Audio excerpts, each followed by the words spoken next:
New FBI documents reveal that President Biden's FBI spied on GOP senators during a sweeping January 6th probe. The Biden DOJ specifically targeted a group of us. They asked for our call records so they could see who we talked to. They also track our location over a period of days. This is outrageous. I'm Georgia Howe. John is out this week. It's Wednesday, October 8th, and this is Morning Wire.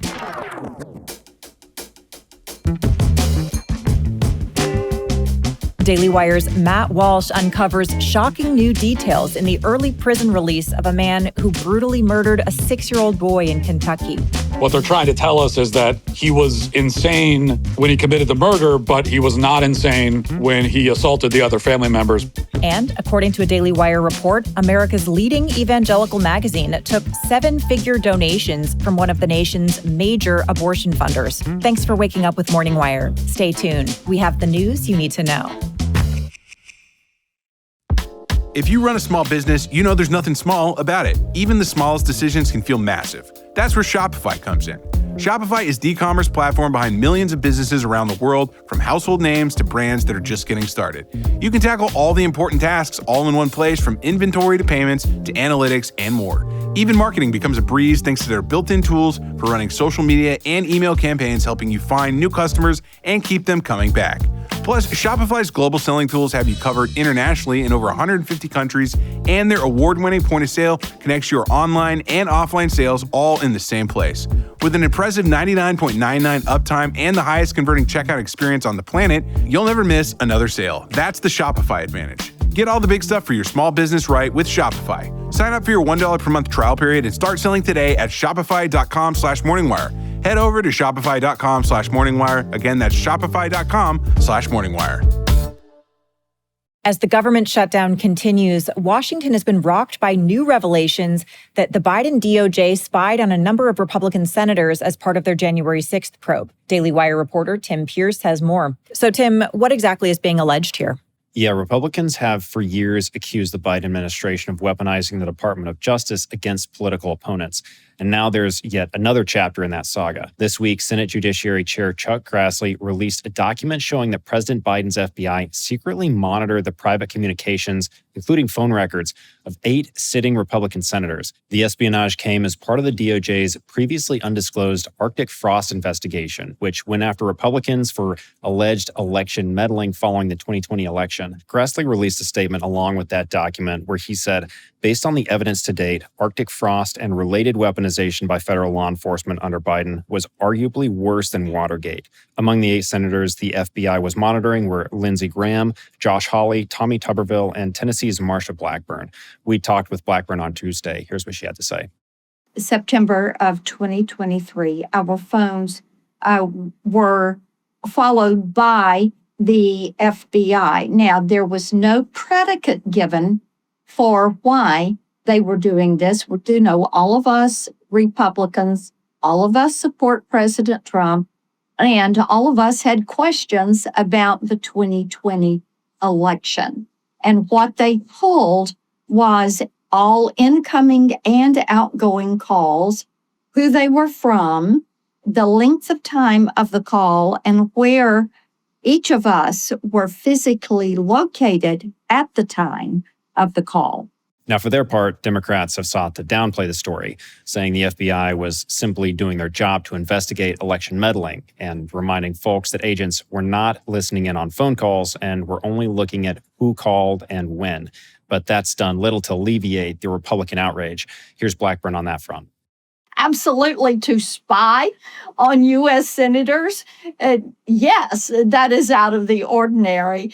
And for them to actually subpoena our phone records and for the wireless companies to give them that information, that is something that is highly unusual. It is illegal. The FBI cannot weaponize itself in order to spy on 8 sitting U.S. senators. It is a violation of our civil rights. It's a violation of our privacy rights. No one can find a time when the FBI has done this. So as you said, Republicans are pretty furious about this. What are they calling for in terms of accountability? Well, they've already demanded an investigation to find out how widespread the scheme was and who ordered it. To that point, Real Clear Investigations reported Tuesday that former FBI Director Christopher Wray and Attorney General Merrick Garland would have had to sign off on the operation. Republicans want to know if President Biden himself was also involved. Grassley hinted this week that Republicans may call on former Director Wray and Special Prosecutor Jack Smith, who oversaw the operation, to testify before the Judiciary Committee. On Tuesday, Attorney General Bondi happened to be testifying before the Senate on a separate matter, but as you can imagine, was asked about this latest scandal. Here's what she had to say. Operation Arctic Frost was an unconstitutional, undemocratic abuse of power. During Arctic Frost, the FBI also placed 92 linked Republican individuals and Republican groups, such as Charlie Kirk's Turning Point, on their list. This is the kind of conduct that shattered the American people's faith in our government. FBI Director Kash Patel says his staff actually inadvertently uncovered the spying operation and vowed to ensure it never happens again. In a statement Tuesday, he said, "We recently uncovered proof that phone records of U.S. lawmakers were seized for political purposes. That abuse of power ends now. Under my leadership, the FBI will deliver truth and accountability and never again be weaponized against the American people." Well, that's why it's so important to keep an eye on these three-letter organizations. Tim, thanks for reporting. Thanks for having me. More shocking details have come out about the early prison release of a Kentucky man. Ronald Exantis was released early from prison, sparking national outrage. Daily Wire reporter Zach Jewell is with us to discuss the tragic and horrifying story, including some of the new developments. So, Zach, first off, can you tell us what happened with this crime in 2015? Hi, Georgia. Yeah, this is a nightmarish crime. A man broke into a family's home in the night and stabbed multiple members of the family with a kitchen knife. The victims included a 6-year-old boy who later died from his injuries. Now, this occurred in Woodford County, Kentucky, which sits just west of Lexington. Exantis was tried in 2018, but shockingly was found not guilty for that murder by reason of insanity. He was convicted for the lesser charge of assault. He was sentenced to 20 years in prison, but was released in early October, 13 years early. That's serving less than half of his original sentence. He was placed on just 8 months of supervised probation. Here's the child's father, Dean Tipton. I've had my talks with God because I'm not afraid to tell you all. I told the court, if I ever cross paths with him, I will kill the man. I will kill him where he stands. More details surrounding his release have been uncovered by Daily Wire host Matt Walsh. Yesterday, he discovered some more disturbing information about Exantis and how he was released. Here's what Walsh told us. He qualifies as nonviolent under Kentucky law. That's what the spokeswoman for the parole board told us, that he's nonviolent under the law because he was found not guilty of murder by reason of insanity, so that doesn't count. Now, the parole board has been facing major criticism over the release, but the board says that its members repeatedly voted for Exantis to remain in prison. In a statement to Walsh, the board said that, quote, every time it had the opportunity, the parole board recommended Ronald Exantis stay in prison. Now, after a review for parole on September 30th, the parole board said that it issued a decision for the criminal to stay in prison for the remainder of his sentence. The board added that, quote, despite this decision, Kentucky law required the Department of Corrections to release the inmate on mandatory reentry supervision. So in short, state law required Exantis to be released because he wasn't convicted of a capital offense related to the killing of Logan Tipton. He was only convicted on lesser charges of second-degree assault for attacking Logan's sibling and father.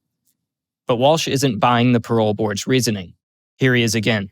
The excuse the parole board gives is that, in fact, the claim they're making is that they didn't even choose to let him go. They had to because of state law, that this is, if you have a problem with it, take it up with the state legislature, is essentially their attitude. I don't really buy that excuse for a number of reasons. The other thing they can do is they can put in place really strict provisions. If this guy violates them, he has to go back to prison. Now, based on his research, does Walsh have any suggestions of what could have avoided this? Yeah, he did. And here are a few things he said need to take place. This case, although it seems new to us on a national level, I hadn't heard of it until this guy was paroled, but it's not a new case. So the lawmakers in Kentucky have known about this case since at least 2018, And as far as I know, nothing has been done to change the law, to fix the law.